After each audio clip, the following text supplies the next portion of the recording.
Pertemuan agenda kedua pada hari ini, yakni bersama pengampu materi atau video suara kita, yakni Ibu Dr. Gigi Silviani Kusuma, MPH. Assalamualaikum Bu, selamat pagi. Waalaikumsalam. Ya.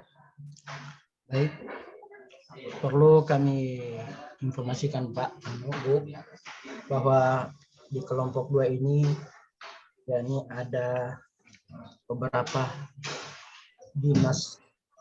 Ini ada dari Satuan Pamong Praja, kemudian ada dari Dinas Kesehatan, kemudian ada dari Dinas Komunikasi dan Informasi. Seperti itu. Sekedar informasi. Iya, baik.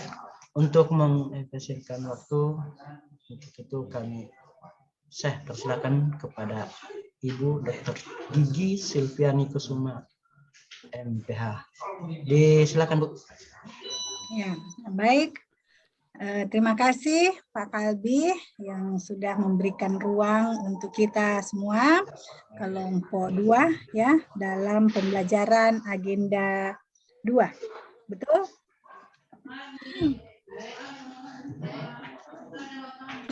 Ya, baik, kita mulai saja ya. Assalamualaikum warahmatullahi wabarakatuh. Waalaikumsalam warahmatullahi wabarakatuh. Oke. Saya mau buka ini dulu ya. Tar, salah, belum terbuka.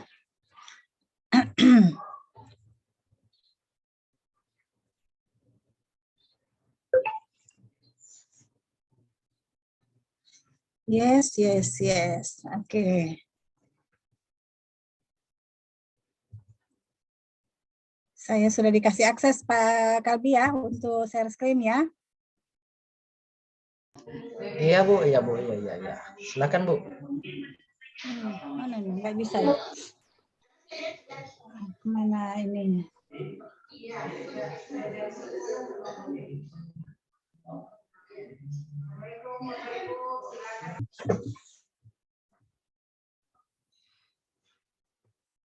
Ya, baik. Bisa kelihatan layar saya?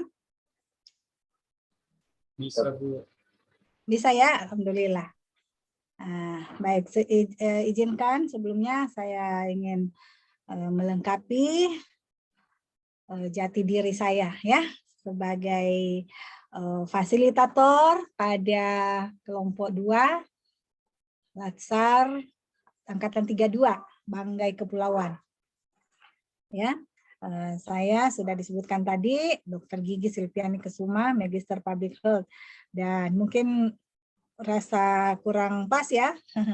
Oh, ada Dokter Gigi nih di ruang pembelajaran.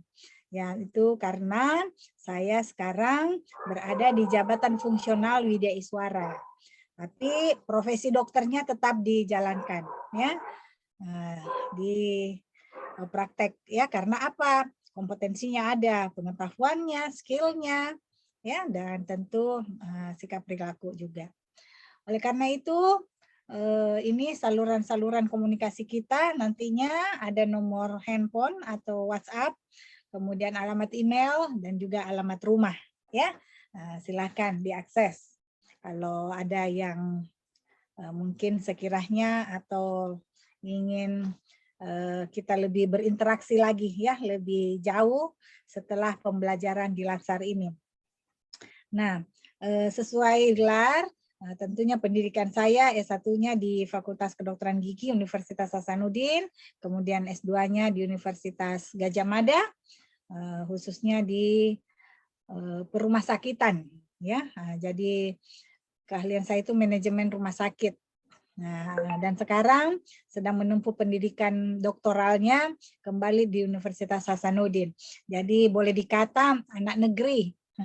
Sejak S1, sejak SD, SMP, SMA, kuliah, S1-nya, S2-nya, S3-nya semua negeri. Jadi anak negeri kan. Nah, itu dia.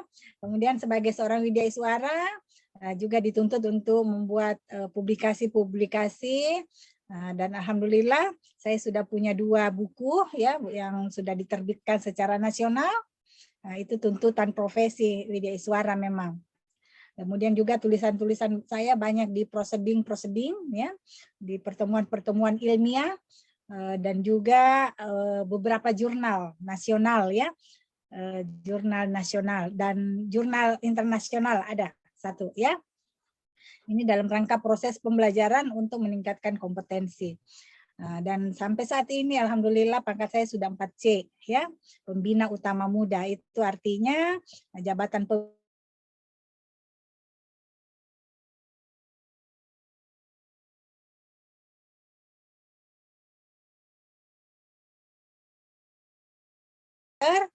sampai 2008 bertugas di puskesmas dan rumah sakit.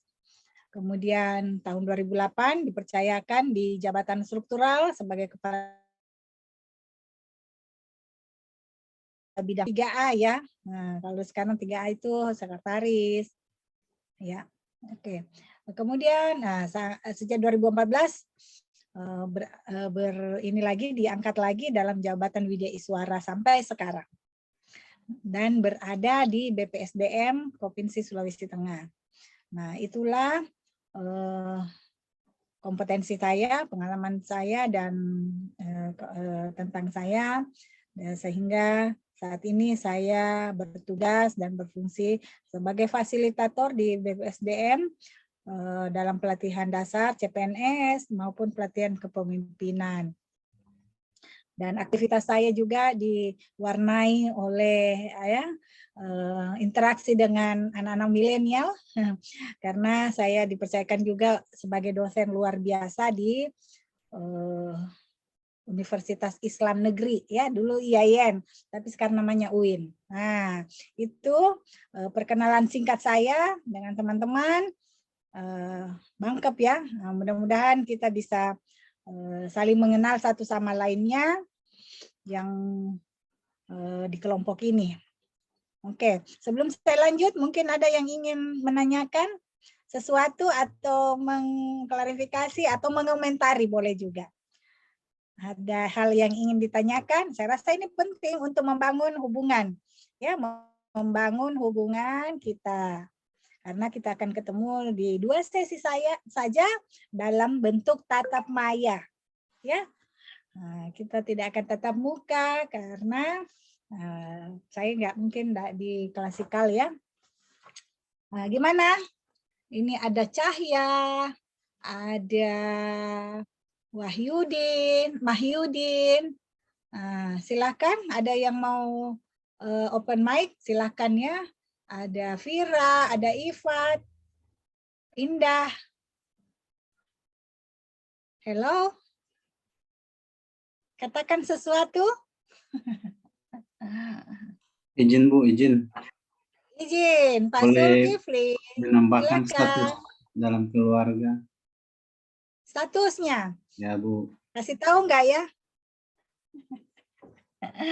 Ya, jadi alhamdulillah di usianya yang sekarang ada yang bisa tebak nggak berapa kira-kira usia saya? Dilihat pangkatnya, dilihat ininya, kira-kira berada di usia berapa nih? Kalau kelihatan foto kan kelihatan masih 17 tahun kan? Ya Bu, macam masih 19 tahun Bu. Aduh, Pak Zulkifli berapa nomor NIS-nya? Oke, terima kasih. Nggak apa-apa ini apa tuh menyangka, asal jangan menuduh ya. Ya, saya sekarang Lolita. Tahu nggak Lolita? Lolos 50 tahun. Ya, saya karena sekarang kan umur nggak bisa ditutupin ya, karena di NIP kita akan tercantum tahun kelahiran, bulan dan tanggal. Ya, nah, saya kelahiran 26 Mei 1969. Artinya bulan lalu saya berulang tahun yang ke-53. Nah, alhamdulillah di usia saya saat ini saya mempunyai 3 orang anak dan 2 orang cucu. Udah punya cucu loh Pak. Ya, gitu ya. Oke, makasih Mudah-mudahan Bu. nanti kita. Makasih. Selamat ulang tahun biar Ya. terlambat. Biar sudah terlambat. Terima kasih doanya ya, insya Allah. Makasih ya Pak. Nah, itulah kita sebagai seorang ASN memang akan berproses. Teman-teman semua di sini juga akan begitu ya. Saya sudah melalui masa-masa itu. Dan saya syukur ya sekarang berada sebagai Widya Iswara lebih dekat dengan dunia kerja di pemerintahan ASN ya, dan nilai-nilai ibadah juga ya, karena saya menganggap dengan berbagi ilmu, berbagai wacana dan informasi ya, saya merasa inilah ibadah yang terbaik, kita berikan yang terbaik. Itulah bentuk pengabdian kita juga kepada negara, kepada Yang Maha Kuasa. Ya, saya rasa itu karena memang peran kita adalah sebagai abdi masyarakat, ya, abdi negara. Oleh karena jadi Widya Iswara ini memang komplit. Kalau kemarin mulia juga sih pekerjaannya ya, tetapi kepada orang-orang yang punya masalah kesehatan. Kalau di sini lebih kepada pengembangan kompetensi. Dan saya juga seorang makhluk pembelajar.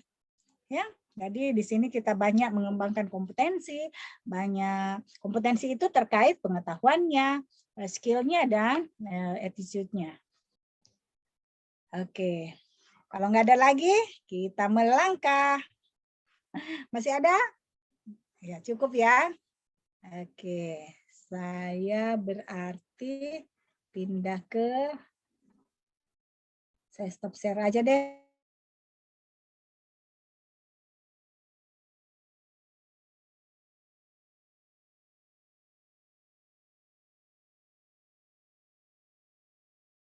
Ganti dulu. Sudah buka Collabjar-nya? Ada yang sudah buka Collabjar? Sudah lihat materi dan ini saya? Halo?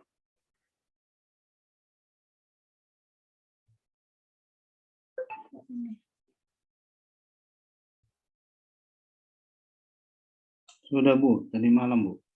Cuma Tadi malam. tidak bisa dibuka karena lagi rekor ini.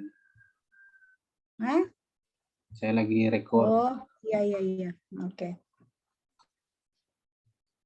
Nah, ini bisa kelihatan?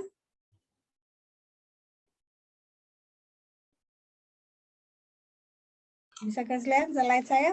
Bisa Bu. Oke, ya. Kalau nggak salah di Collabjar itu saya sudah kasih biolink.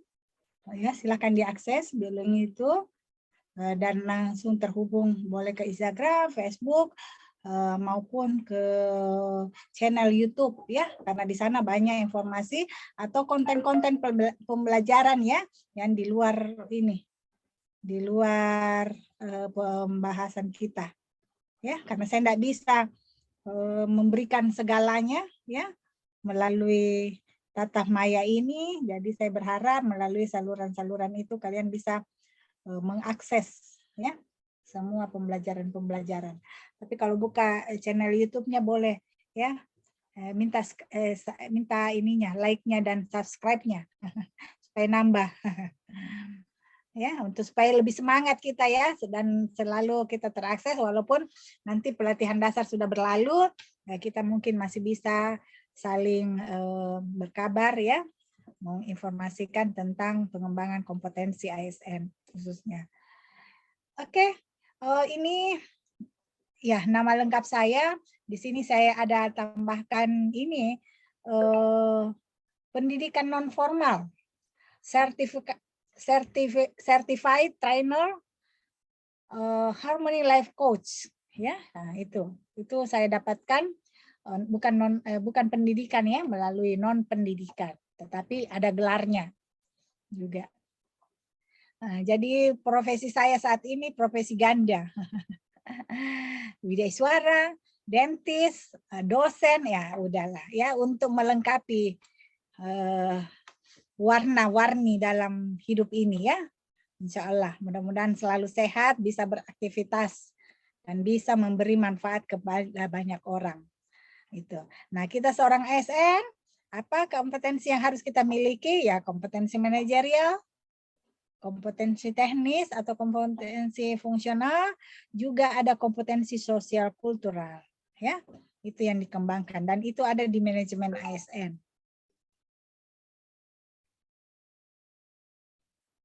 Nah, kita saat ini berada di agenda 2. Tentu pembelajaran nilai-nilai dasar ASN ini bukan hal yang baru. Di saat MOC Anda sudah mengetahui ya apa saja nilai-nilai dasar bagi ASN. Nah, di sini di distance learning ini saya akan memberikan penguatan-penguatan. Tetapi yang penting diingat bahwa pusat pembelajaran itu ada sama peserta. Jadi peserta yang proaktif ya. Nah, dan mau diskusi, sharing, dan menanyakan apa yang belum jelas, sehingga nanti Anda dalam mengaktualisasikan kegiatan-kegiatannya itu benar-benar memahami apa tujuannya kita melakukan kegiatan-kegiatan yang ada di pelatihan dasar ini. Nah, kita sebagai pelayan masyarakat ya adalah leader di tengah masyarakat yang memberikan pelayanan. Nah, jadi kata-kata motivasi ya ada itu di lagu kebangsaan kita, bangunlah jiwanya, bangunlah badannya. Nah, itu apa itu jiwanya? Ya semangat bela negaranya, karakternya, itu yang dimaksud ya. Badannya tentu komplit. Knowledge-nya, skill-nya, soul-nya, ya, jiwanya, dan bisa menunjukkan sikap perilakunya. Itu kita yang penting. Jadi pembelajaran-pembelajaran ini kalau tidak diterapkan, tidak diinternalisasi, tentu tidak banyak berguna ya. Tidak akan terlewatkan begitu saja dan Anda berlalu tanpa kesan. Ya, karena desain pelatihan dasar ini memang dikemas untuk kita menuju kepada ASN yang profesional. Nah, dan di tahun 2024 sudah dicanangkan nih pembangunan ASN ya di RPJM keempat, yaitu 2020 sampai 2024 itu kita akan menuju birokrasi berkelas dunia. Bagaimana kita bisa menuju birokrasi berkelas dunia? Inilah melalui kurikulum terbaru pelatihan dasar.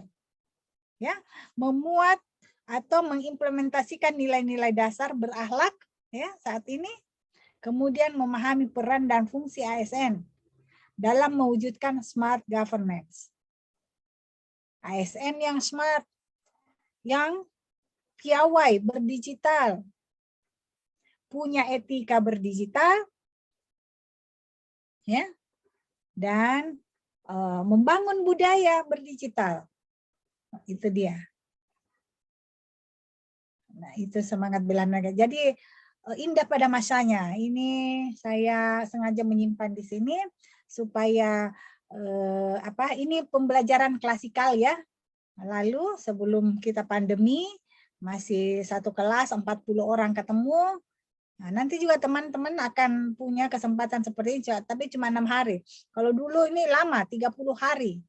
Jadi ya sudah bisa dibayangkan hebohnya ya para peserta dengan teman-teman angkatannya. Nah, ini ya, di dalam pelatihan dasar juga. Tapi terus dikembangkan pelatihan dasar ini. Nah, sekarang di kurikulum 2022 ini pelatihan CPNS ini sudah berbasis agenda ya. Jadi di mana ada agenda pembentukan karakter PNS dan agenda penguatan bidang teknis. Ya. Perubahan pelatihan dasar ini membangun patriotisme PNS sebagai perekat bangsa dan generasi, visi Indonesia 2045 ya. Jadi visi Indonesia ke depannya. Karena di pundak kita lah para ASN ini akan menunjukkan masa depan bangsa ini ya. Oleh karena itu sekarang seluruh ASN akan dibangun jiwanya, dibangun karakternya untuk menerapkan nilai-nilai dasar dan siap ke ASN yang berkelas dunia. Ya. Oleh karena itu juga tidak sama dong waktu kalian ini dengan sistem rekrutmen yang sekarang ini. Nah, sekarang ini sistem apa namanya CAT ya, CAT atau apa ya ininya yang kita umumnya ini kan ya computerized ya, computerized analysis apa itu. Nah, itu dalam apa? Itu memang menseleksi orang-orang untuk bisa di sini. Kalau dulu kan sistem honor, kemudian siapa mungkin ada keluarga bisa masuk, magang, akhirnya diangkat K1, K2. Ya. Sekarang nggak ada lagi tuh K1, K2. Nah, bagaimana kita mau menuju berkelas dunia kalau sistem rekrutmennya juga tidak diatur? Ya. Sehingga memang diseleksi dengan ketat. Jadi bersyukurlah Anda-Anda yang sudah sampai pada tahapan pelatihan dasar. Karena banyak teman-teman Anda yang tidak seberuntung Anda. Ya. Nah, oleh karena itu, sekarang Anda melengkapi diri ya, karena bentuk komitmen Anda sudah ini ya, sudah menjadi calon pegawai negeri sipil. Ada yang menyesal nggak? Sampai tahap ini atau mau ikutan yang kemarin saya dengar ber-ASN berbondong-bondong mengundurkan diri ya, buru-buru mengundurkan diri ya, setengah mati nih bisa masuk, ada yang katanya ujian berapa kali baru bisa lolos ya. Nah, tentunya itu pilihan, semua itu ada pada pilihannya masing-masing ya. Oke, nah di agenda pembentukan karakter. Jadi kompetensi teknis itu nanti akan di tempat kerja, dimentori oleh mentornya. Dalam agenda pembentukan karakter ini ada 4 ya yang kita kenal: sikap perilaku bela negara, agenda 1, nilai-nilai dasar PNS, agenda 2, yang dulu dikenal aneka, sekarang berakhlak. Pada intinya sama ya. Yaitu berorientasi pelayanan, akuntabel, apalagi kompeten, layak, loyal, adaptif, dan kolaboratif. Nah, tentunya ini semua bagaimana kita memaknai, ya, bagaimana kita memaknai dan menerapkan dalam peran kita, peran dan fungsi kita sebagai ASN ya, yang untuk mewujudkan smart governance. Ya, pemerintahan yang baik. Kemudian setelah agenda 2, Anda akan masuk ke kedudukan dan peran PNS ya. Nah, itu. Kalau dulu sebelum saya bicara dulu supaya perbandingan ya. Sebelum saat ini tahun lalu itu masih kedudukan dan peran PNS itu ada 3 ya, pelayanan publik, manajemen ASN, dan whole of government. Ya, nah, sekarang tinggal 2, manajemen ASN dan smart ASN. Ya, nah, smart ASN itu sudah memuat yang 3 tadi. Ya, jadi kita melakukan terus perbaikan-perbaikan, pengembangan-pengembangan dalam membentuk karakter para ASN ini ya. Nah, di agenda 1 Anda dibekali wawasan kebangsaan dan nilai-nilai bela negara, diperkenalkan ya alat bantu analisis dalam isu kontemporer menggunakan tools ya, alat-alat analisis untuk menganalisis isu, kemudian kesiapsiagaan bela negara ya. Dan yang agenda 2, nilai berakhlak. Yang ketiga, mendukung terwujudnya smart governance sesuai dengan ketentuan peraturan perundang-undangan. Kemudian di agenda keempat itu habituasi. Habituasi itu membiasakan. Apa yang dibiasakan? Nah, tadi nilai-nilai dasar, ya, peran dan kedudukan kita sebagai seorang ASN. Nah, gitu. Oleh karena itu perlu merancang sebuah kegiatan ya yang menyelesaikan isu atau menyelesaikan masalah yang ada di tempat kerja. Jadi kalau membuat rancangan jangan langsung pikirkan judul, tapi analisis dulu apa masalahnya, apa isu yang perlu kita ini. Isu itu apa? Ya,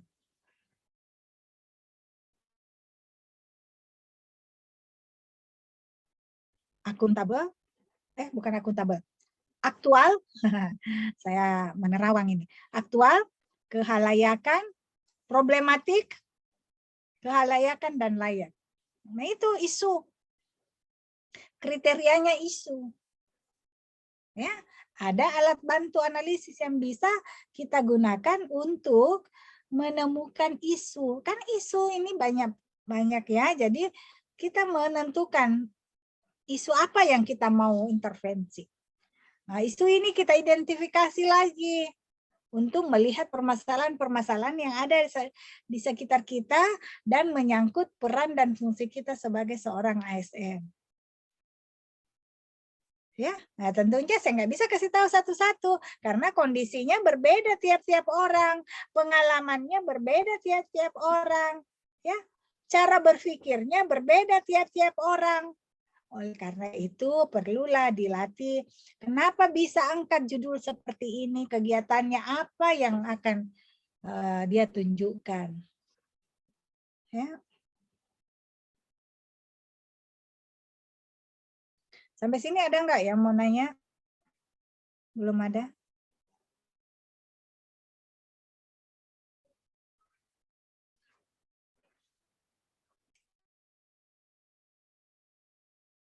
Ya.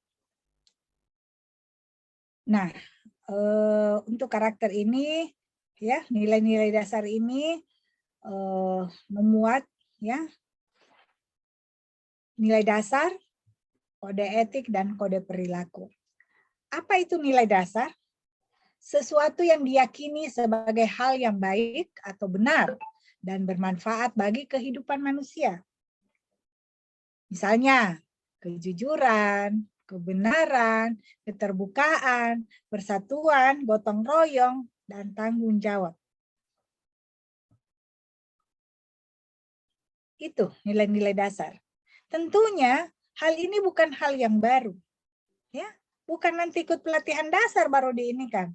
Ya, pasti Anda sudah tahu, udah mengerti, tapi permasalahannya sekarang Anda sebagai seorang ASN, apakah nilai-nilai ini bisa menjadi kebiasaan dalam kehidupan sehari-hari? Bagaimana kita dalam menjalankan tugas itu bisa bersikap jujur, ya, menunjukkan kebenaran, keterbukaan, ya, berkolaborasi dengan teman-teman yang lain untuk kebaikan bersama dan memberikan kemanfaatan yang seluas-luasnya. Ya, sehingga diharapkan seluruh ASN itu punya nilai dasar yang sama, yaitu berorientasi pelayanan, akuntabel, ya, dan selanjutnya. Nah, kode etik. Nah, kode etik ini adalah aturan tentang sikap yang dianggap atau dinilai baik atau tidak baik, pantas atau tidak pantas dilakukan oleh individu atau kelompok manusia berdasarkan nilai kehidupan yang dilayani. Nah, kode etik ini, ya, kalau nggak dilaksanakan, ya akan mendapat sanksi. Sanksi bisa berupa sanksi moral, ya namanya kode etik. Jadi bukan sanksi pidana atau sanksi apa, tapi sanksi moral. Ya, nah.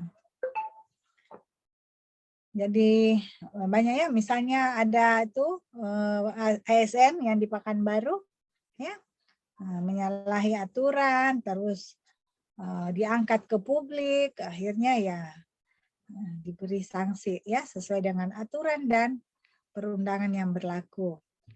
Kemudian kode perilaku, aturan tentang perhatian yang boleh atau tidak boleh dilakukan oleh individu atau kelompok manusia sesuai dengan kesepakatan bersama. Ya, kode perilaku ini dipedomani ya oleh semua orang. Sanksi dari pelanggaran kode perilaku berupa sanksi administrasi. Ya, jadi kalau misalnya tidak masuk kerja dalam beberapa ya sanksinya administrasi, teguran, ya dan lain sebagainya. Nah, mengapa penting nilai dasar ini? Karena sebagai self control, kontrol diri. Kode etik dan kode perilaku merupakan self control bagi pegawai ASN untuk melaksanakan tugasnya secara profesional. Ya. Nah, profesionalitas ini dilihat tidak hanya pada kompetensi yang dimiliki, ya, pendidikannya atau apa, tetapi juga pada sikap dan kepatuhan terhadap kode etik dan kode perilaku. Profesionalitas erat kaitannya dengan etika ASN dalam bekerja. Ya, kita jadi bekerja ini tidak bisa seenaknya, semua ada aturannya. Ya, tetapi itu juga sangat berkaitan dengan kita apa paham-paham yang kita anut ya, kebiasaan kita. Nah, karena itu di pelatihan dasar ini kesempatan untuk memperbaiki ya, melengkapi, menyempurnakan semua nilai-nilai. Namanya nilai-nilai dasar berarti sudah ada dalam diri kita. Ya, cuma kita menyadari dalam kedudukan kita dalam kedudukan kita untuk berperan sebagai apa tadi perannya PNS, pelayan publik.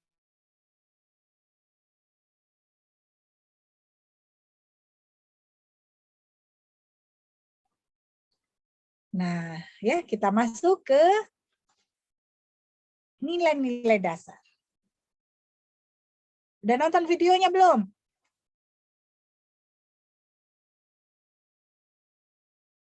Nah, ini waktu pertama kali dicanangkan oleh Presiden, saya membuat konten, ya, transformasi ASN, ya, dalam transformasi dalam pembangunan ASN. Ditonton ya nanti ya. Atau ada yang sudah tonton? Hello, ini kok ini ya? Jangan-jangan saya keluar nih. Bisa dengar suara saya? Bisa, Bu, bisa. Bisa, Bu. Bisa, Bu. Bisa. Bisa, Bu. Oke, kalau semua ini saya takutnya.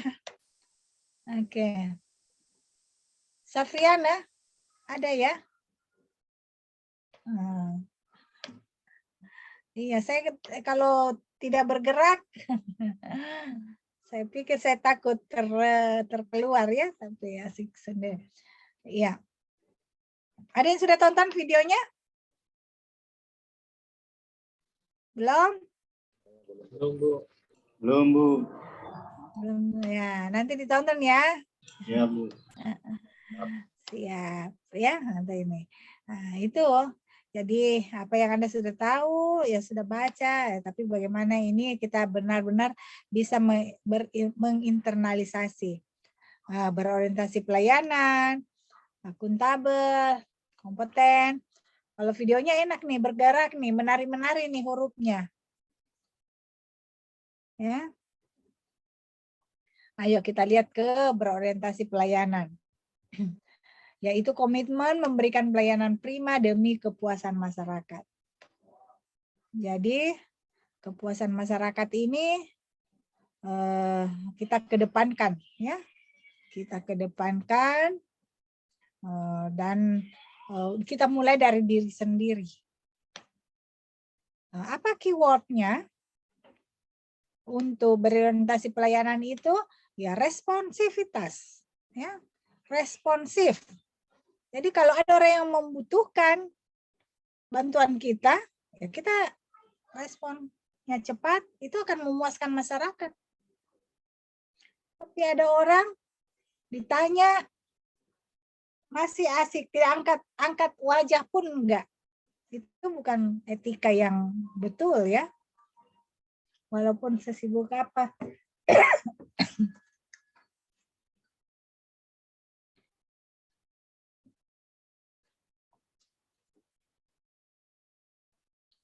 Ya, responsivitas ya, responsif. Jadi kalau ada orang keluhannya ini, kita sebagai pelayan yang baik harus cepat merespon nih, apa nih keluhannya. Katanya lambat pelayanan ya. Bagaimana meminimalisir ketidakpuasan itu? Ya, kita komunikasikan kepada orang-orang yang bertanggung jawab dengan hal itu. Kemudian kualitas juga itu menyangkut mutu. Ya. Kualitas itu membuat rasa aman ya bagi penerima pelayanan. Ya, di dalamnya ada aspek kepuasan. Ya, pasti pelayanan yang bermutu adalah pelayanan yang sesuai dengan standar pelayanan. Ya, dan kepuasan. Kepuasan siapa? Ya, penerima pelayanan. Pemerintah juga. Ya. Pemerintah. Karena apa? Pemerintah menyiapkan anggaran apa semua untuk memberikan pelayanan kepada masyarakat. Jadi, wajiblah ya menyiapkan anggaran untuk pelaksanaan kegiatan-kegiatannya. Jadi kepuasan itu bukan saja penerima pelayanan, tetapi masyarakat, provider. Siapa provider? Ya, penyelenggara pelayanan. Jadi kalau sekarang pelayanan CPNS, pelatihan apa itu providernya adalah Badan Pengembangan Sumber Daya Manusia Daerah Provinsi Sulawesi Tengah. Ya, karena lembaga terakreditasi yang bisa melaksanakan kegiatan pelatihan. Ya, itu ya. Kemudian kalimat afirmasinya adalah komitmen memberikan pelayanan prima dan kepuasan masyarakat. Nah, bagaimana kita bisa memuaskan masyarakat? Ada yang bisa jawab nggak? Coba, saya mau dengar argumentasinya. Silakan open mic.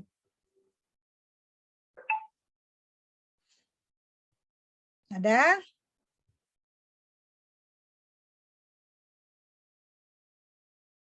Gimana? Nggak apa-apa.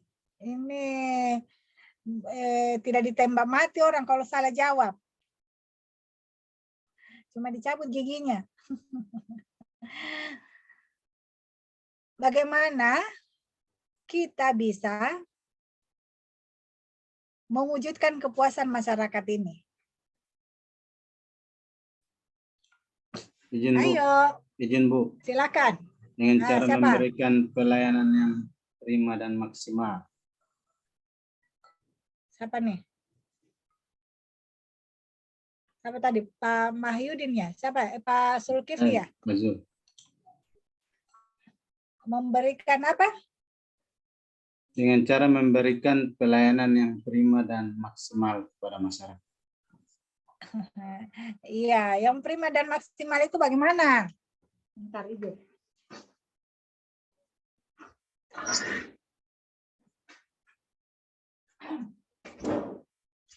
Silakan.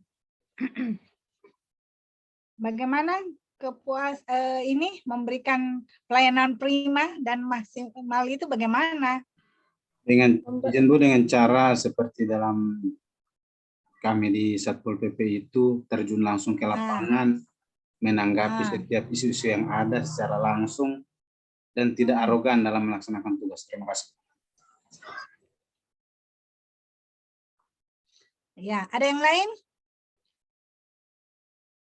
Mungkin ada yang lain mau beri ini argumentasi juga? Satpol PP sudah kasih nih. Yang lain? Kalau Ifat Soraya, mana? Halo? Ifat? Vira? Nah, halo?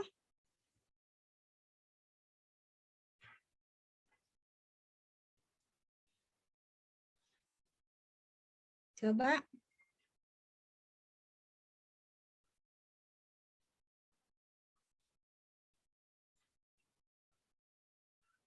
Fitriani mau kasih ini?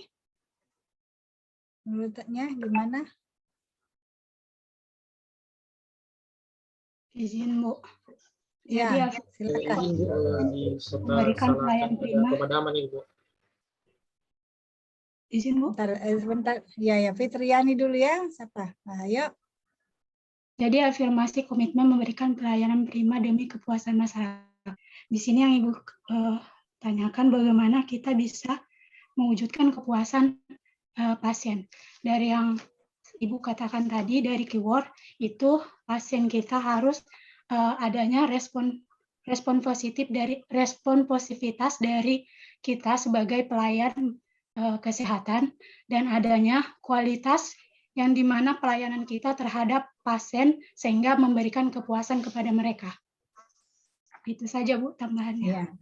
Iya, iya. Jadi tak putar-putar ya rasanya Iya, ya. Bu. Jadi sederhana saja, ya. Tadi ada di belakangnya Fitriani tadi ada yang ini bapak-bapak siapa? Boleh saya dengar dulu apa ininya sebelum saya ulas. Siapa tadi yang mau ngomong? Silakan. Siapa? Pak Gufran ya? Atau siapa ya? Izin Ada? Bu, saya tadi mau ngomong di Kota Salakan ini ada pemadaman jadi jaringannya kurang lancar ini. Jadi Pak Kiki mungkin. Iya. Soal Ya, jaringan. Iya. Jadi sejak mau menjawab itu untuk masalah Jawab. kepuasan masyarakat, Silakan. ya untuk mendapatkan pelayanan prima kepuasan masyarakat ya masalah yang dihadapi masyarakat tetap tertangani dengan baik. Ya, inilah ya contoh-contohnya ya. Kita terbiasa kita menggunakan otak kiri. Padahal menjawab pertanyaan seperti ini ya perlu dibutuhkan juga kreativitas ya. Kreativitas ya, dalam hal nanti Anda membuat rancangan, kalau Anda cuma jawab begini, Anda mengarahkan Anda untuk ya sifatnya kayak pendidikan ya, padahal ini pelatihan. Pendidikan itu menjawab soal ini gini, tetapi yang paling penting adalah implementatifnya. Bagaimana kita bisa mewujudkan kepuasan masyarakat? Yaitu memenuhi kebutuhan-kebutuhan dasarnya. Ya, karena itulah diperlukan standar pelayanan. Apa standar pelayanan yang ada? Misalnya dulu di rumah sakit itu ada standar pelayanan minimal rumah sakit. Khususnya lagi di unit-unitnya apa. Jadi bukan lagi kebutuhan individu. Karena setiap orang pasti akan berbeda-beda kebutuhannya. Dan selalu mau ini kalau kita tidak punya standar pasti ada yang berlebihan. Kalau misalnya pelayanan, ada yang mau cepat, ada yang mau murah, ada yang mau petugasnya ramah-ramah. Tapi kalau saya yang waktunya terbatas, meminta misalnya pelayanan, kemudian prosedurnya berbelit-belit, lama, wah saya nggak suka, itu tidak akan memuaskan saya.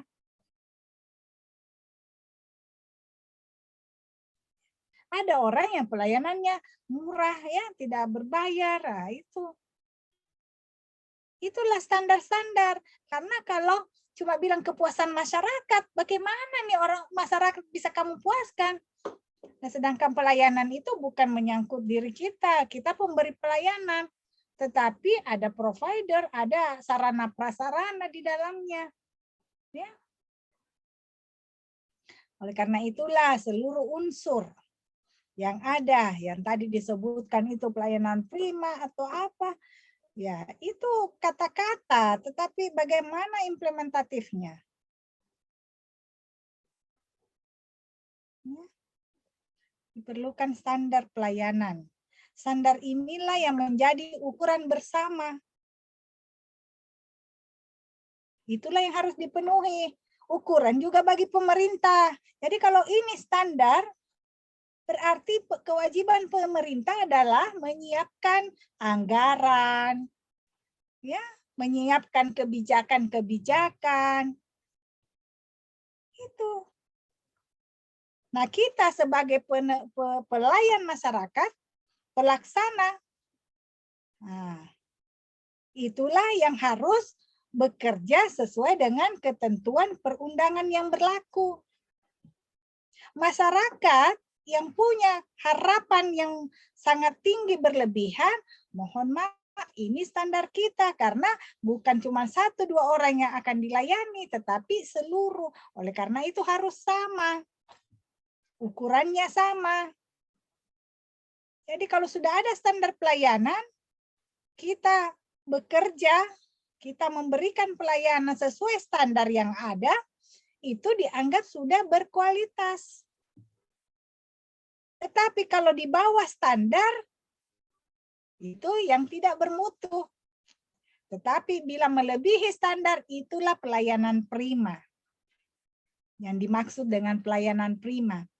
Jadi seperti itu, ya.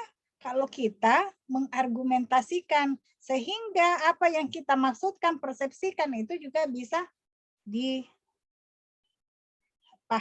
dan dipersepsikan sama oleh orang lain, ya. Ada komunikasi. Nah, ya termasuk para ASN ini nanti pada saat seminar itu utamanya itu teknik komunikasi itu akan dinilai. Ya.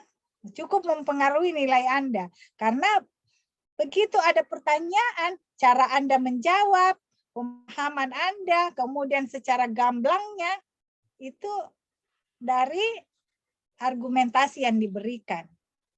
Bagaimana bisa memberikan argumentasi yang tajam, yang fokus, itu tentu dari hasil analisisnya.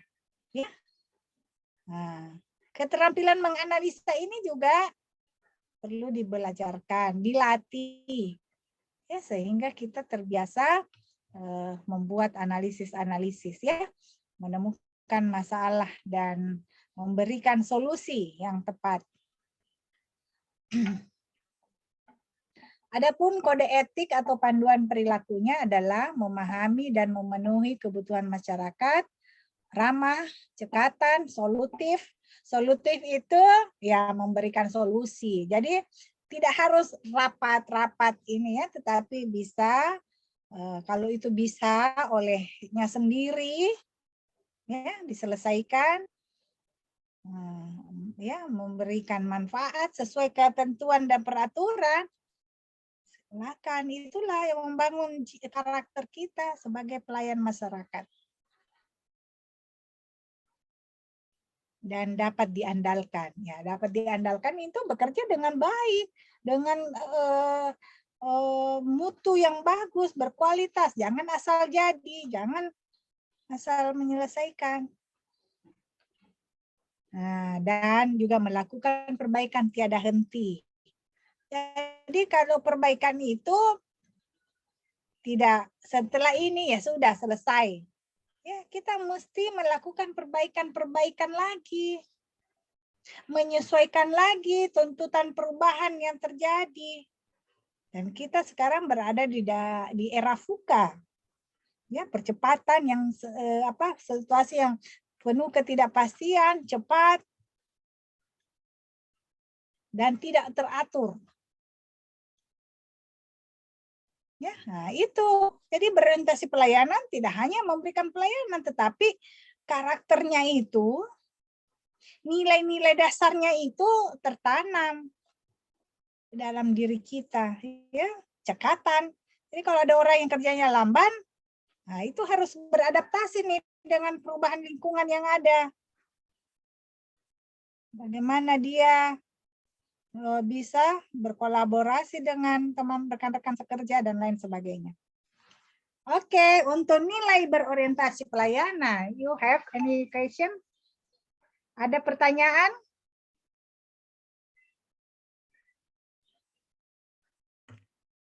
Apa yang sudah didapatkan dari emosi? Tidak ada? Saya tunjuk ya. Ayo dong, beri responnya dong. Halo? Izin Bu. Dira? Izin, silakan. Siapa Di nih sini suara? apabila kami sudah melaksanakan pelayanan yang prima, ya, tapi tuntutan masyarakat semakin banyak, bagaimana respon kami sebagai ASN? Pelayanan prima itu seperti apa gambarannya? Di Satpol PP. Satpol PP kan? Ya, Bu. Mbak Uang itu di mana, Pak? Namanya Bapak ini, Mbak Uang. Ya, Bu. Mbak Uang atau Pak Jul, namanya Pak Zulkifli? Ya. Mbak Uang marga. Ya? Oh, marganya. Apa, Pak? Suku apa, Bapak? Macam seperti penertiban pasar yang sering kali terjadi atau pedagang kaki lima itu, biasa kami sudah sesuai SOP, tapi masyarakat tetap banyak tuntutan seperti yang diberitakan di televisi. Itu bagaimana kami menyikapinya? Iya. Ya, jadi SOP-nya saja diikuti, Pak. Kalau Bapak sudah kerja dengan baik, nah, mengikuti itu, atau standar-standar yang Anda, kan SOP standar operasional ya. Nah, terus dalam prakteknya masih banyak masyarakat ini karena belum paham, mungkin belum ini, ya perlu kita pendekatan, lihat dulu.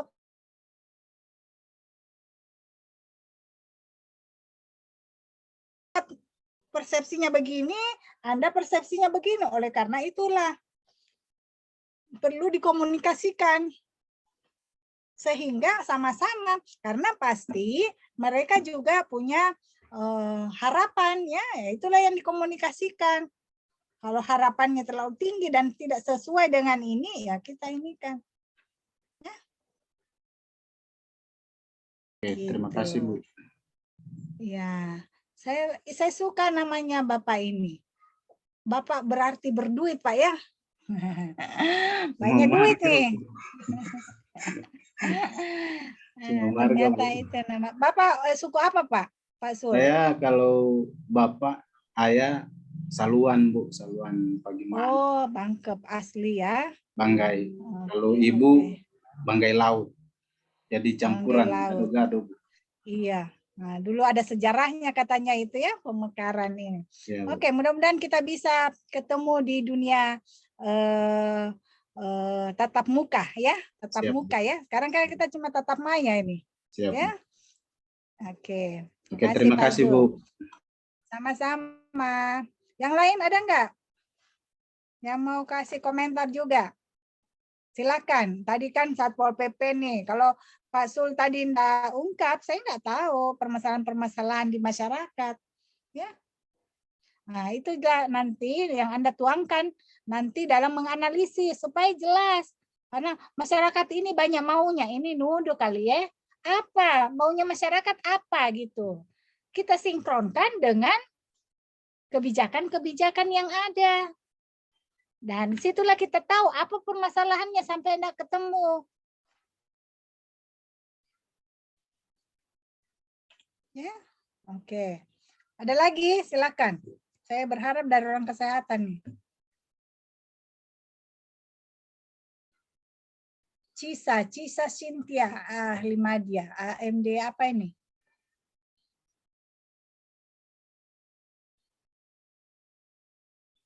open mic dulu. Buka mic-nya dulu. Nah. Nggak kedengaran suaranya? Pakai headset ya? Aduh, nggak kedengaran suaranya. Antisipasi loh ya. Nanti kamu seminar pakai gini, nggak kedengaran suaranya. Padahal sudah open mic nih. Teman-teman lain dengar nggak? Halo? Tidak jelas. Teman-teman yang lain. Nggak dengar kan? Kecil Ya, ya? Bu, kedengaran. Ah.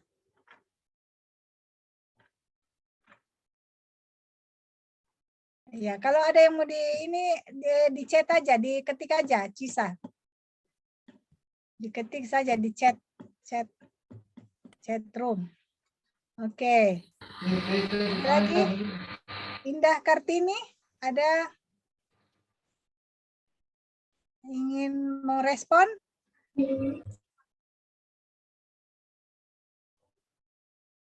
Indah, di mana Indah?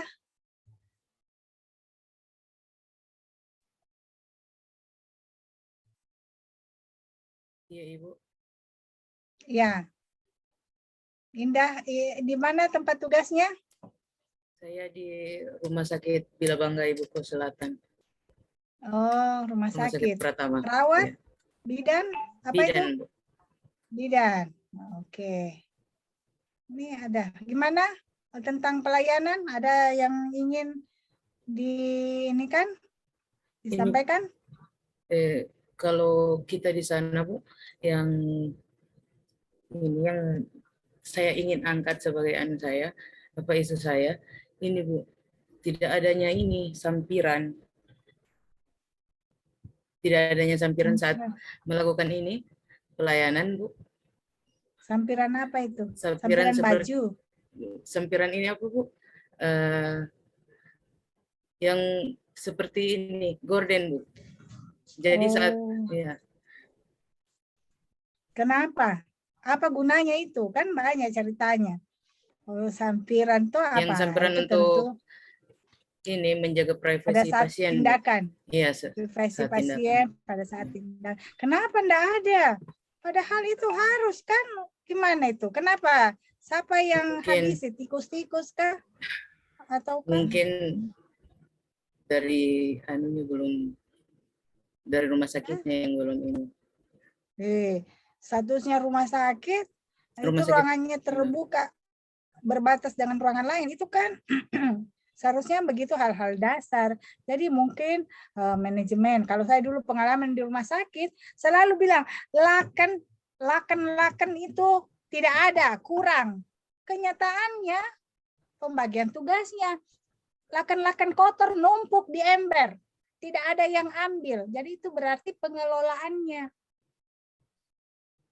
Jadi perlu kita memang menunjukkan tidak adanya sampiran, nah itu kan terlalu sederhana, tapi cari dulu kenapa tidak ada. Kalau misalnya rumah sakit baru buka, ya memang belum ada karena belum dibeli. Tapi kalau rumah sakitnya udah lama, kemudian hal begitu tidak ada, kan aneh. Jangan mengada-ada atau jangan cari simpelnya. Itulah dianalisis kenapa. Oh, yang sudah lama rusak, kotor, tidak cukup lagi. Gitu kan? Kalau soal beli, semua permasalahan kalau ada anggarannya pasti selesai. Tidak perlu dipikirkan apanya. Kan begitu. Jadi perlu memang dilihat dulu permasalahannya, ya, dicari, diidentifikasi masalah-masalahnya. Baru ini. Jadi ini cerita panjang. Mudah-mudahan Anda bisa cepat berproses dan memahami betul ya apa yang akan. Jadi judul itu terakhir. Yang pertama ada 6 langkah itu mulai dari isu, penetapan isunya, dari isu kita identifikasi masalahnya, dari masalah itu minimal 3 Anda temukan, itulah yang Anda analisis, iris lagi ya untuk mendapatkan prioritas masalah. Bagaimana caranya? Buat ranking, skornya yang paling tinggi itulah ranking 1, masalah utama itulah yang Anda intervensi. Ketemu masalah utama, yang nomor 1 itu ganti lagi untuk mengetahui penyebab masalahnya. Nah, sudah bukan alat bantu APKL lagi yang dipakai, tapi menggunakan alat analisis lain yaitu USG. Karena di situ untuk melihat urgensinya, seriously, dan growth-nya. Ya, kriteria permasalahan. Scoring lagi. Scoringnya gampang. Yang penting pernyataannya Anda ungkapkan di situ. Jadi membuat pernyataan, kalau cuma bilang pelayanan prima, kepuasan masyarakat itu kan sangat normatif. Orang tidak ngerti. Ketidakpuasan masyarakat terhadap apa? Terhadap pelayanan. Misalnya ketidakramahan pelayan dalam, nah, itu masalah yang jelas. Kalau kepuasan masyarakat nih, masyarakat saja harapannya kita nggak tahu banyak ya. Jadi apa? Nah, itulah yang dinyatakan. Nah, karena disitulah terjadi proses berpikir kritis. Ya, jadi bukan cuma sekedar kasih angka-angka tuh, skor-skor. Nah, gitu. Nah, perlu latihan lah. Ya, oke. Terima kasih Ibu. Ya, sama-sama ya. Selalu berikan yang terbaik dalam pelayanan ya, Bu Indah. Yes, Sudah ya, berapa Bu. yang lahir dengan lewat bantuan Ibu Indah? Belum banyak Ibu. Belum banyak. Ya. Masih banyak nonton. Ya, itu nanti tugas fungsi utama Anda ya. Memberikan, jadi mengurangi angka kematian ibu dan bayi, termasuk itu adalah kewajiban kita ya, memberikan pelayanan, berorientasi pelayanan itu. Ya, siap Bu, insya Allah. Ya, Bisa. amin. Sudah berkeluarga, Indah? Belum Ibu. Belum, jomblo. Nah, jomblo itu kesalahan katanya. Ya. Ya, Ibu. Oke. Terima kasih. Terima kasih. Yang lain ada? Ada lagi? Siapa lagi? Nah, kesehatan. Tadi ada sedengar informatika. Siapa nih? Yang dari komunikasi. Izin saya, Bu. Siapa? Siapa? Sayanya. Cahya, Ibu. Ibu. Pak Cahya. Ibu. Cahya. Ibu. Pak Cahya ini pantasan bercahaya ya. Gimana Cahya? Apa yang kamu pikirkan? Risau enggak ikut Latsar ini? Tidak sih, membantu ini Bu. Latsar cukup membantu. Membantu ya. Ya. Ya. Jadi gimana? Apa yang ini? Ibu, begini saya bertanya. Kadang kan ekspektasi masyarakat itu terlalu berlebihan. Contohnya mengharapkan hal-hal yang sebenarnya tidak bisa dilakukan dari Dinas Kominfo. Karena mungkin anggaran atau lain hal. Misalnya apa ekspektasi masyarakat itu? Misalnya mengharapkan jaringan yang lebih baik atau ya sejenisnya, mungkin internet atau apalah. Nah, Ibu, bagaimana caranya orang supaya bisa menjelaskan sama masyarakat Ibu tentang hal itu? Kalau itu bukan dari kesalahannya orang, tapi anggaran yang tidak ada dan lain hal. Nah, itu Ibu. Iya. Ya, jadi karena masalah akses internet ini tentu ada masalah teknis, ya. Nah, ada masalah ini. Jadi tahu dulu yang dia keluhkan itu masalah apa. Kalau ketersediaan jaringan, ya perangkatnya instalasinya kan sudah tersedia. Kalau jaringan tentu kan menyangkut kuota. Jadi jangan sampai mau jaringan tapi kuotanya nggak ada. Maksudnya kalau handphone kita kan ada kuota ya, internet apa gitu ya. Kalau kenapa jangan sampai memang dia juga enggak selesaikan. Nah, jaringan apakah untuk di organisasi? Nah, kalau misalnya untuk di organisasi terus ini adalah bagian dari tugas dan fungsi Badan Kominfo, nah tentu itu lihat lagi apakah cukup kebutuhan ini karena banyak kapasitasnya dan itu tentu kalian yang lebih tahu kan.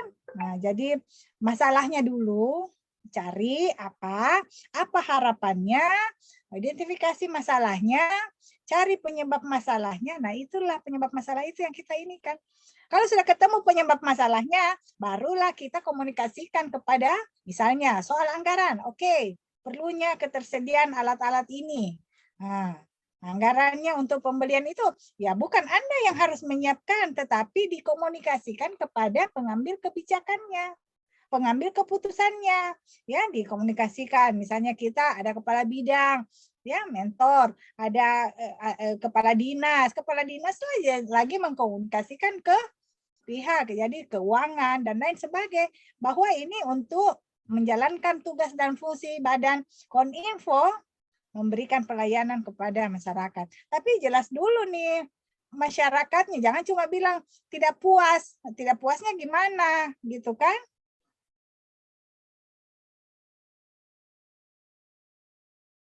Bisa bisa ditangkap Pak Cahya? Iya, bisa Ibu. Ya. Ya, jadi kalau masalah jaringan ini memang apa namanya? Gampang-gampang ini ya, gampang-gampang susah. Masalah jaringan ini karena ya itu bisa. Kalau misalnya kita ya dalam pembelajaran ada yang susah jaringannya, jangan alasan jaringan. Saya ini jaringan belum tentu. Jadi bisa masalah laptopnya. Terus ada juga masalah human-nya ya, orangnya. Ya, mungkin belum familiar, belum apa. Itulah yang kita harus cari dulu, tahu betul permasalahannya apa, dan kita berikan langkah-langkah untuk perbaikan-perbaikan yang tiada henti, ya, melakukan perbaikan tiada henti. Karena itulah kode etik atau panduan perilaku dari berorientasi pelayanan. Ya. Oke, silakan ada yang lain enggak? Kalau mau. Ya. Nah, ini saya kasih contoh-contoh ya, kita belajar nilai-nilai berakhlak. Saya rasa tidak akan cukup waktunya untuk memaparkan semua, tetapi saya ingin Anda betul-betul menginternalisasi ya nilai-nilai ini, memahami betul sehingga nanti dalam mendesain rancangannya itu Anda nyaman ya, nyaman melakukan kegiatan-kegiatan. Dan kita juga sampai pada tujuan untuk menginternalisasi nilai-nilai dasar. Nah, yang berikutnya nilai-nilai akuntabel.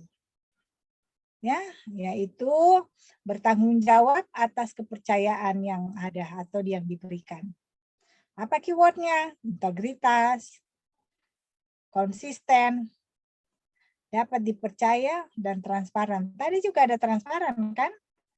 Nah, tapi bagaimana konsep transparan ini Pak untuk akuntabel dan berorientasi pada pelayanan? Ya, tentu ini harus bisa dijelaskan secara rinci. Karena kalimat afirmasi untuk akuntabel ini adalah tanggung jawab, kami bertanggung jawab atas kepercayaan yang diberikan. Kode etik atau panduan perilakunya adalah melaksanakan tugas dengan jujur, bertanggung jawab, cermat, disiplin, dan berintegritas tinggi. Nah, ini semua adalah kata-kata atau kalimat yang normatif. Ya. Normatif itu ya kita lisan di mulut saja. Tapi bagaimana ini bisa menjadi habituasi dan karakter, ya kita bisa buat pernyataannya ya dalam bentuk kata-kata yang lebih berintegritas tinggi. Menggunakan kekayaan dan barang milik negara secara bertanggung jawab, efektif dan efisien. Itu apa? Termasuk hal-hal kecil ya, mematikan lampu yang tidak perlu di siang hari. Jangan bilang ada anggarannya, setiap bulan kok dibayar, apa semua itu ketidakpedulian, bukan nilai-nilai ASN, ya. Menggunakan komputer kantor di jam kerja untuk keperluan yang untuk ini, ya. Nah, menggunakan internet untuk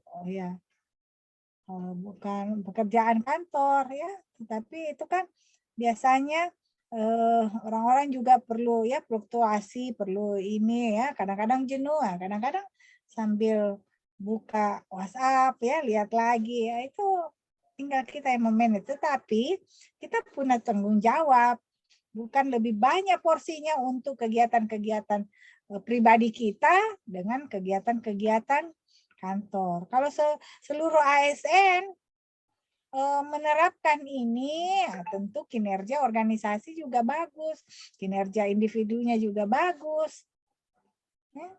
Nah, itulah yang bisa membangun budaya kerja atau etos kerja yang baik, ya, bertanggung jawab dan berintegritas.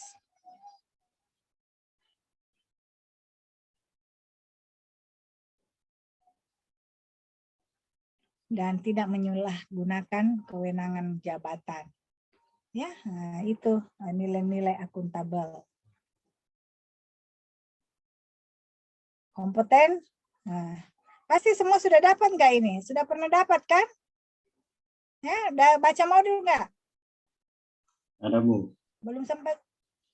Nah, ya, jadi itu ya. Pusat pembelajarannya ada sama Anda. Jangan cuma ditahu, disebutkan, tetapi bagaimana itu kelihatan, ya, Anda pada sikap perilaku Anda sehari-hari.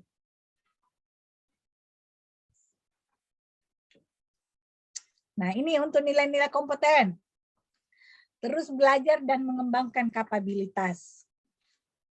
Kinerjanya terbaik, sukses. Jadi jangan pikir ASN itu tidak perlu membicarakan kesuksesan. Ya, ASN itu bukan haknya untuk bisa mengembangkan diri entrepreneurnya, ya, karena nilai-nilai kompeten itu termasuk adalah kesuksesan orang dalam berkarir, kesuksesan orang dalam pembelajaran, kesuksesan dalam berwirausaha, ya. Karena kan di janji Kors itu ada sanggup meningkatkan kesejahteraan.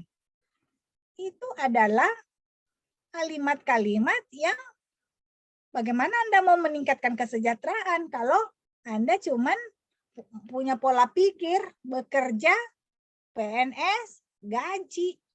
Sedangkan di dunia digital saat ini handphone adalah mesin pencari uang. Ya, saya lewat handphone saya berbisnis. Ya, bisnisnya apa? Bisnis digital dong, kekinian dong, ikut anak-anak milenial dong. Jadi orang bicara robot trading, oh saya pelakunya. Ya, saya bukan seorang trader, ya, pemain trading, enggak ngerti, dan itu ilmunya ada tuh, ya. Perlu emosi, perlu apa, dan saya tidak cukup waktu untuk nongkrongin itu pergerakan jual beli, ya, saham. Tapi gunakanlah artificial intelligence, ya, kecerdasan buatan. Ada robot yang diciptakan untuk melaksanakan transaksi-transaksi pergerakan. Jadi selisih harga itu disitulah robot membeli dan kita diberi keuntungan. Kita yang punya robot itu akan mendapat keuntungan. Ya, itu lumayan untuk kasih gemuk-gemuk rekening, gemuk-gemuk dompet. Nah, itu ASN, ya, tetapi itu memang perlu pembelajaran juga, perlu latihan. Kalau saya sih sejak dulu memang mengembangkan jiwa entrepreneurship, ya. Jadi alhamdulillah hasilnya apa? Selain teman yang banyak, network saya, ya, jejaring kerja, jejaring ya teman-teman ada nih di seluruh pelosok tanah air, bahkan di luar negeri. Nah, ya. Alhamdulillah sudah ada beberapa negara yang undang untuk kegiatan-kegiatan bisnis. Ya, saya pernah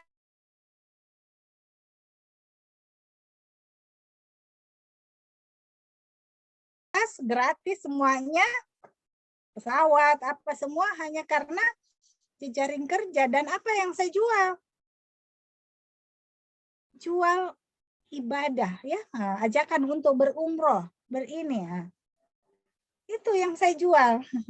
Ya, tapi saya juga tetap menjalankan tugas dan fungsi saya sebagai seorang ASN. Ya, tentunya kita juga perlu memanage waktu, ya, dan memang komitmen. Jadi kalau kita memang terbiasa hanya itu, nah tentu berbeda. Kalau saya terbiasa memang mengerjakan semua secara sekaligus, ya, tapi efeknya memang ya berpengaruh. Kadang-kadang jam istirahat kita tersita, waktu makan kita, ya begitu, karena tipenya. Dan itulah pembawaan kebiasaan, ya, yang lama. Nah, tetapi Anda sekarang seorang ASN karena selain makhluk sosial, kita ini selain makhluk sosial juga adalah makhluk ekonomi, ya. Kita juga harus beli apa kalau sudah yang berkeluarga, tentu anak-anaknya itu, ya. Jadi memang dituntut untuk meningkatkan kesejahteraannya. Ya, itu tadi, karena ini ada kaitannya dengan kompeten, ya, sukses. Berhasil, keberhasilan. Nah, keberhasilan itu tergantung dari bagaimana kita menyikapi, ya. Jadi mungkin orang lain bilang kita gagal, ya, tetapi dari kitanya itu adalah sebuah keberhasilan, itu ada pengalaman berharga yang kita dapatkan. Ya. Kemampuan untuk belajar, learning agility. Belajar dari banyak hal, bukan hanya melalui pendidikan. Dari telur saja kita bisa belajar. Bahwa telur, ya, telur ayam lah, ya. Nah, bahwa telur yang dipecahkan dari luar itu akan berakhir sampai di situ.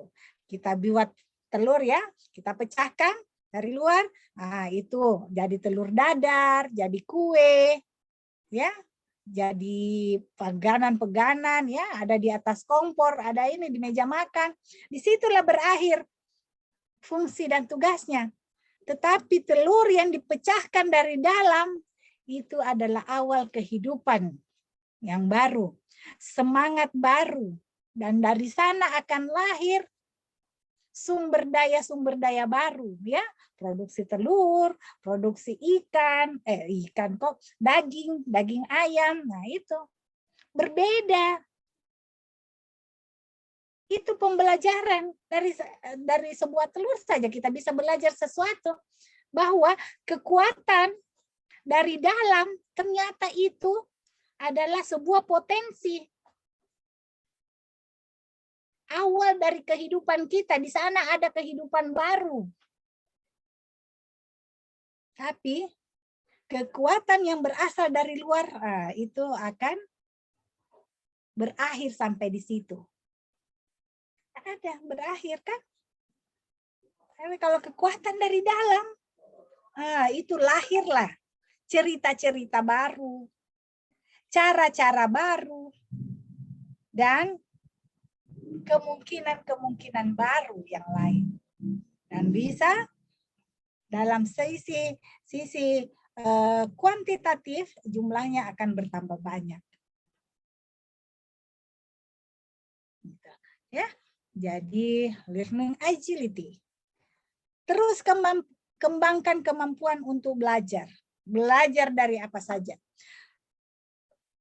Kejadian Eril, anak Pak Ridwan Kamil, itu memberikan pembelajaran besar. Pak Ridwan Kamilnya juga kita bisa lihat, ya, Pak Gubernurnya juga kita bisa lihat, bahwa seorang ASN, musibah apapun dia tetap harus kuat, karena dia adalah pemimpin bagi orang-orang. Jadi minta cuti, begitu berakhir masa cutinya kembali untuk melaksanakan tugas. Itu. Tentunya itu karena apa? Mindset yang kuat, kepemimpinan, rasa tanggung jawab yang besar kepada tugasnya sebagai seorang gubernur. Ya. Tetap memberikan pelayanan ke masyarakat walaupun sedang ditempa ya masalah gitu. Di antara tugas-tugas negara ada di Amerika sana, begitu dengar musibah dia sebagai seorang ayah, sebagai seorang kepala keluarga, segera memberikan dukungan-dukungan bagi keluarganya dan mengusahakan yang terbaik untuk putra-putrinya. Ya, itu. Jadi banyak pembelajaran. Eril bahwa perpisahan, ya perpisahan itu ya waktunya akan ada waktunya di saat kita senang-senang ya anak dengan bapak dengan ibu itu harus terpisah, takdirnya ada ya. Itu bukan ceritanya yang ini, tapi bagaimana menyikapinya sesuatu itu sehingga memberikan pembelajaran hidup kepada kita ya, sehingga apa? Menguatkan kita. Saya yakin keluarga Pak Ridwan Kamil akan berada pada suatu sebuah sikap tangguh, ya, sikap ikhlas kepada Sang Pencipta dan menyadari keberadaannya. Ya, kita lihat Twitternya Pak Ridwan Kamil ataupun Ibu Talita, bagaimana dia antara pasrah dan berharap.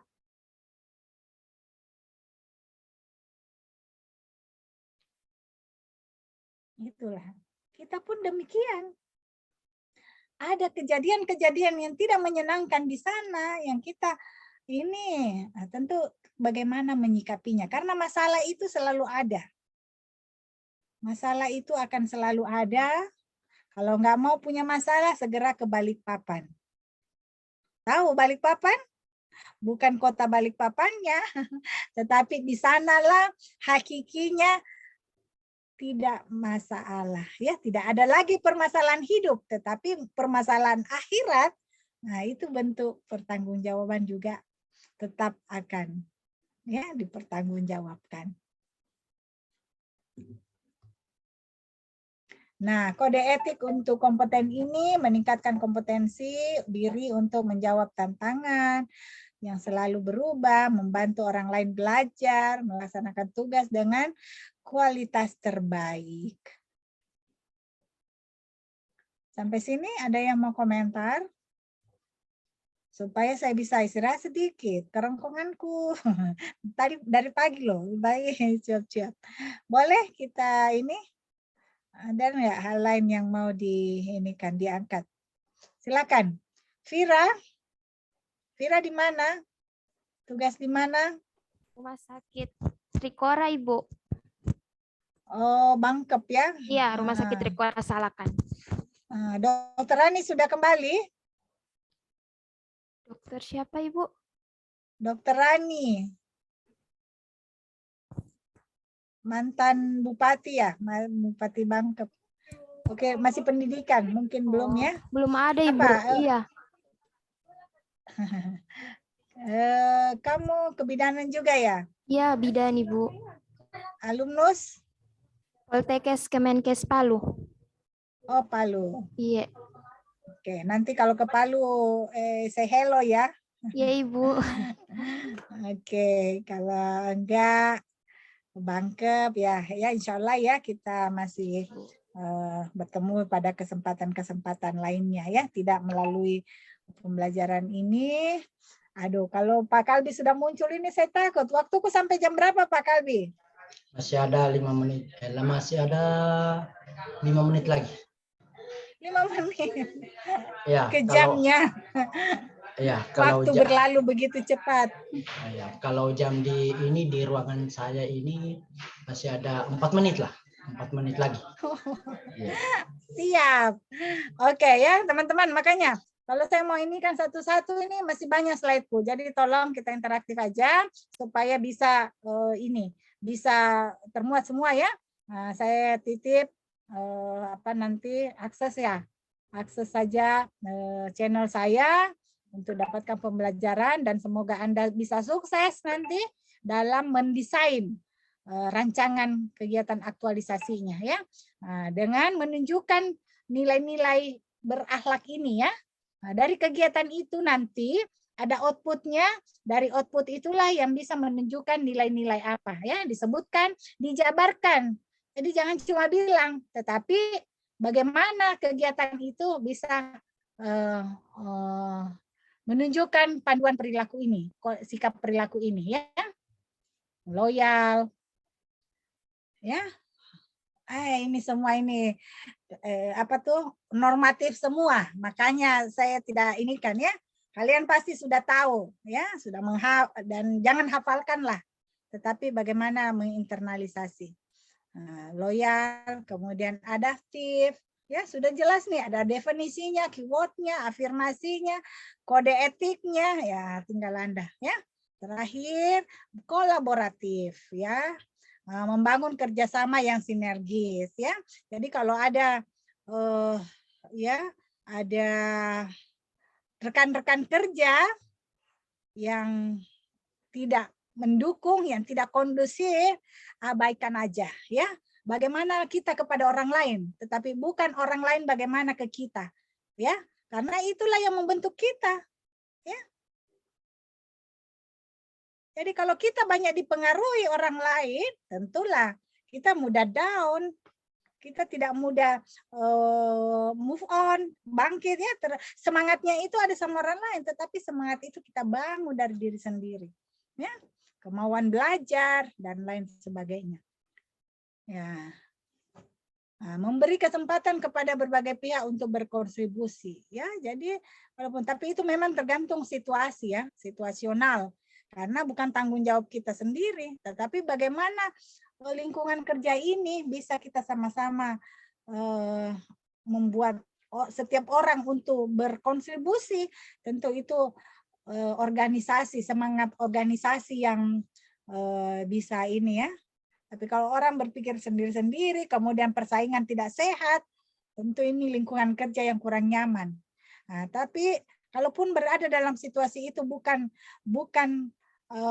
kita menjadi tidak produktif atau apa, tetapi bagaimana kita menyikapi ya sesuai dengan ini kita, kompetensi yang kita miliki. Nah, terakhir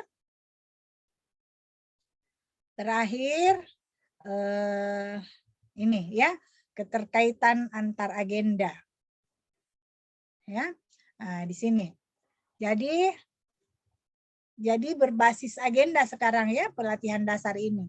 Nah, di agenda 1 ada sikap perilaku dan bela negara, itu membangun kesadaran, kecintaan, semangat dan tanggung jawab melalui profesional PNS atau ASN ya. Kemudian di agenda 2 mengajarkan nilai-nilai dasar sebagai landasan dan kode etik sebagai pedoman bersikap dan berperilaku sebagai ASN ya. Kemudian sebentar lagi setelah ini Anda masuk ke agenda 3, menguatkan peran dan kedudukan Anda untuk mewujudkan smart governance ya. Dan memanage, mengelola ASN agar profesional dan smart ya. Kemudian di agenda 4 Anda diarahkan untuk menghabituasikan dan mendesain sendiri kegiatan-kegiatan Anda ya, melalui diawali dengan sebuah proses berpikir kritis ya. Nah, kemudian nanti akan ada penguatan kompetensi teknis sebelum Anda masuk ke kegiatan aktualisasi atau habituasi dan pembentukan karakter ya. Jadi semua ini Anda lakoni sendiri, tetapi melibatkan banyak orang. Karena kegiatan kita ini harus real, bukan angan-angan, bukan nyata atau bukan naskah saja ya, tetapi dalam bentuk real. Nah, dari sinilah kita berharap mewujudkan PNS yang berkarakter smart ya. Nah, yaitu berintegritas, nasionalis, profesional, berwawasan global, ya, smart, digital, ramah, jejaring kerja, mengembangkan jejaring kerja, dan punya jiwa entrepreneurship. Nah, ya, itu keterkaitan agenda, dan inilah slide yang paling ditunggu. Terima kasih. Ya, dan kita akan ketemu nanti di sesi kedua, sinkronos, ya. Nah, sinkronos sudah ada, dan sampai jumpa di lain hari. Silakan Pak Kalbi. Oke, terima Sudah kasih. selesai. Ya, baik. Terima kasih Bapak Ibu peserta dan Ibu pemateri kita. Dari jam 10 sampai sekarang ini, mudah-mudahan materi yang disampaikan oleh Ibu Dr. Gigi Silviana Kusuma untuk menjadi atau dijadikan implementasinya ke dinas kita masing-masing, khususnya pada Bapak Ibu peserta. Baik, saya atas nama host dan Bapak Ibu peserta mengucapkan terima kasih kepada Ibu. Semoga kita ketemu lagi, insya Allah kita balik nanti. Balik ke ruang besar nggak Pak? Ya, nanti kita balik. Ya, kalau Ibu sudah mau balik, silakan. Baik, terima kasih Bu ya. Ruang besar, mungkin ada yang mau ini. Iya, kembali ke ruang besar. Ya. Izin Pak Evaluator, tidak ada laporan akhir. Selesai menerima materi. Tidak ada laporan akhir selesai menerima materi. Silakan. Nanti di ruang besar kayaknya, mungkin di ruang besar. Oke, siap. Iya. Baik. Terima kasih Bu Dok. Nanti kita ketemu lagi di tanggal 11, yaitu agenda 3. Khususnya kelompok 2, itu waktunya jam 13 sampai 15, insya Allah hari Sabtu. Nanti kita ketemu lagi bersama Ibu dokter kita. Oke, terima kasih Bu. Baik, Bapak Ibu peserta yang saya hormati, saya persilakan kembali ke ruang besar.